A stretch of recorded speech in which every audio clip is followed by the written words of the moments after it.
This is a proper showstopper starter or lunch.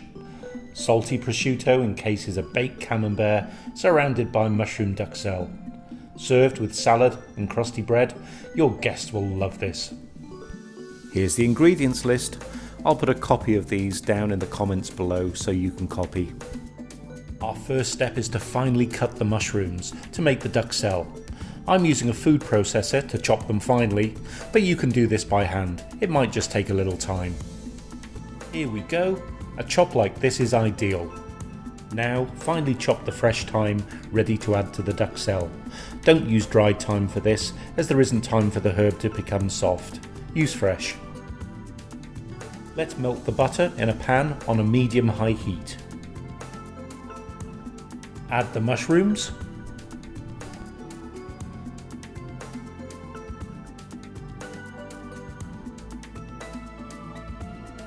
And the thyme.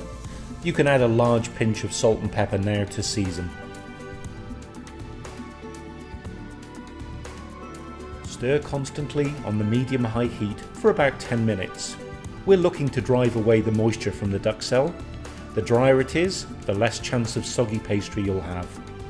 When the mushroom mixture has reduced in size and it seems much drier, it's time to transfer it to a plate to cool to room temperature. It won't take long. By the way, this step can be done the day before, so it's just assembly on the day. Roll your pastry lengthwise so you can get two 21cm discs out of it, and let's cut out our base and our top.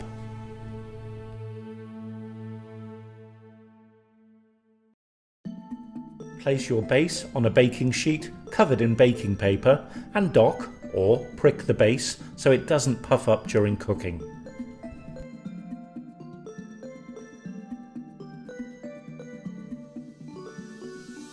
Crisscross 2 pieces of prosciutto to form a base in the middle of the pastry.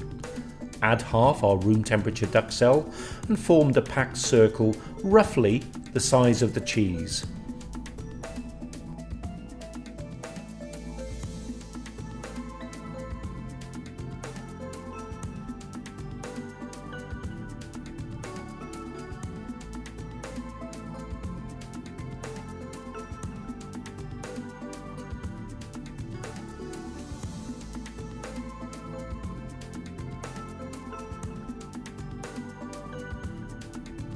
Add a couple of teaspoons of cranberry jelly in the centre.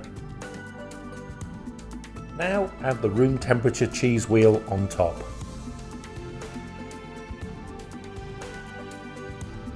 Next, add the remaining duxelles on top of the cheese.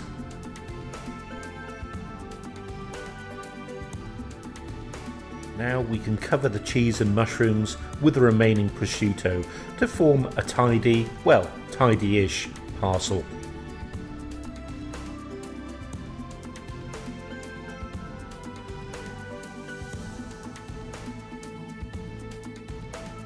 And our final construction step, cover the parcel with a pastry top.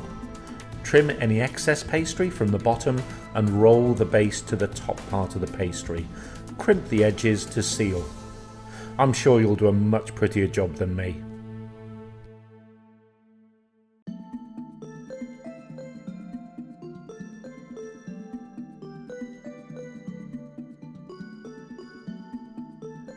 Cut a small hole in the top to release any moisture, and now we can start with the decoration.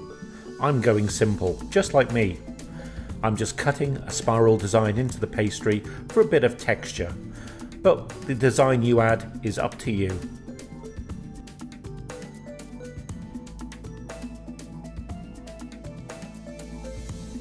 Now let's give the whole pastry an egg wash with the yolks so it will come out lovely and golden brown.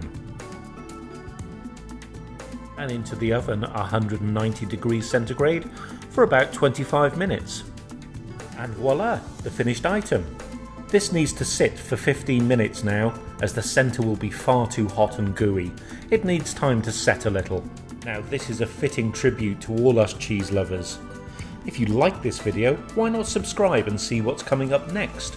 We have a ton of previous recipes to try. So until next time, bye!